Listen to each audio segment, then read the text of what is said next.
So if you want to hear about the worst team project ever, worst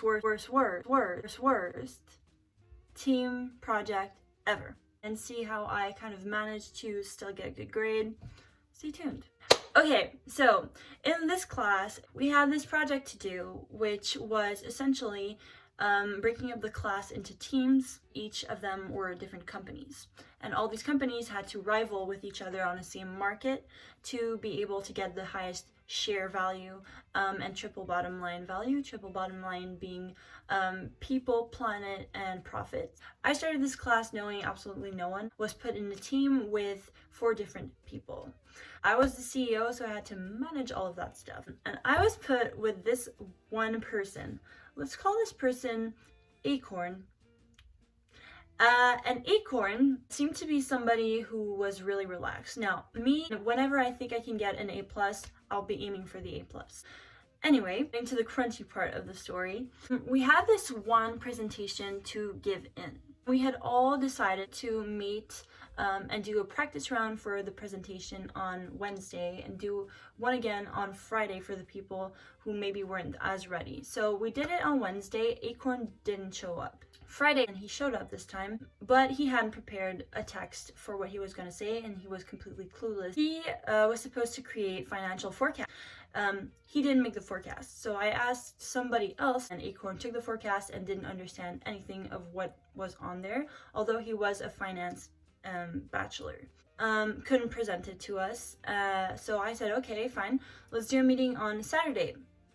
So we met up on Saturday. He still didn't know what to do, and I had been, following up with him, like, hey, do you need help? Saturday, he still didn't know anything of what he was going to say, was kind of mumbling, and was like, okay, last chance, Sunday, please be ready. Because our presentation was on Monday at 8:30 a.m. And so Sunday was Thanksgiving. We were all kind of celebrating Thanksgiving at 8 p.m. and he shows up and doesn't have a text. I lose my shit, and I'm basically telling him, You have literally zero respect for us as teammates.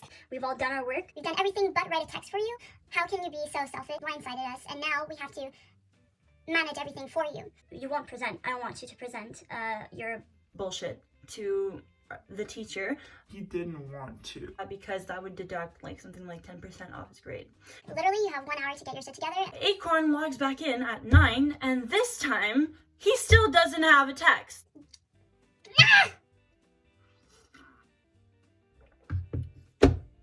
Still doesn't have a text. But better, he logs on to the call with all of us, exhausted and tired with him not complying, and he is high as a kite. When I tell you, he was mumbling, he was laughing so high. And this is kind of how Acorn addressed me. He was like, Yo, I didn't do a text because I'm high as fuck. Are you shitting me? That was the worst project ever. And here's what I learned from it. When you get into a team project, guys, never wait to the last minute when you see signs of somebody who's a slacker to set the rules straight. I mean, for us, we had to write a team contract at that point. So the teacher made us write a team contract, which said that we would meet at these times during the week to make our decisions for the simulation. And also, it said that if the quality of what we presented during those meetings was poor, then this person had to accept that points would be deducted from their grade, which was only fair.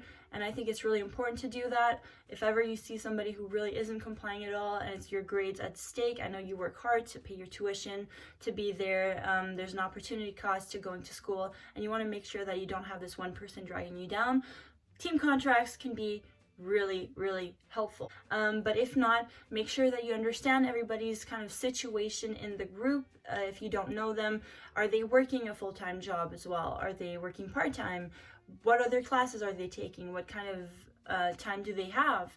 What kind of grades are they looking to get? That's all really important in the compatibility of the team so that nobody gets taken advantage of. And something that I did wrong in my team, I had this idea that it was my job to kind of micromanage everybody. I didn't need to do that, and by doing that, I kind of gave people free license. They saw that I was super invested in the project, maybe too invested in the project, and they took advantage of that, and it made me super tired and cranky.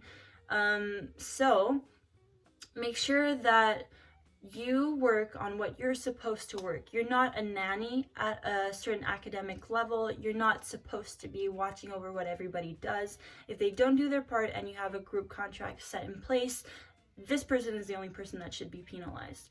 You're gonna have to learn to work with acorns. There's acorns literally everywhere. And learning to not get all worked up about it is super important, because being worked up about something only drags you down, frustrates you, and for me it was a complete it was dragging me down, and I was really, really irritable because of it, because I didn't see how I could control or manage the situation.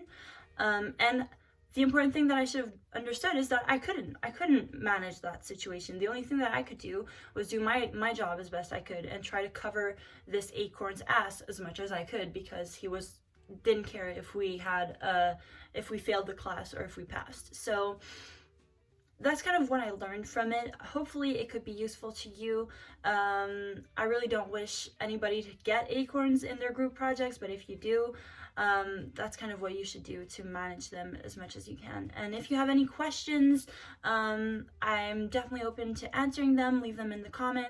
Yeah, that's it. That's my kind of thing of the day for you students out there, you people who don't like to be put in group projects, because God knows I don't. That's it.